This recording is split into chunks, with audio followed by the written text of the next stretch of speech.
The Sami people. Hello, my name is Leah, and today I'm going to have a video presentation about indigenous people. The task was simple but hard. Choose a group of indigenous people and write and tell some facts about them. I chose to write about the Sami people. For a lot of reasons, actually, one of which is that my family on my mom's side have a little Sami in them.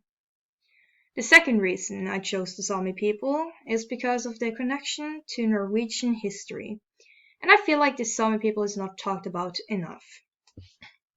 Here's a few facts about them and the way they live. The Sami are a group of indigenous people that came from the region of Sami, which stretches across the northern parts of Norway, Sweden, Finland, and the Kola Peninsula in Russia.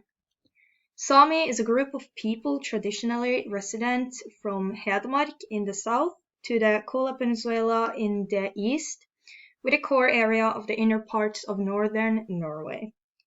No one is exactly sure how many Sami people there are, but estimates range from 50 to 200,000. Traditional Sami ways of living include reindeer husbandry and a combination of small farms and fisheries, but are today practiced only by a minority. Now I'm going to talk about the flag. The circle derives from the sun, in red, a symbol appearing on many shaman drums. The blue half of the circle represents the moon.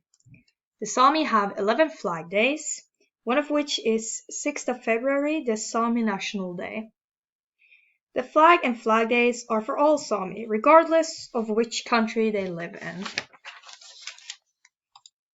Thank you for listening and paying attention to my presentation. I hope you now know a little more about the Sami people and their culture. Have a nice day.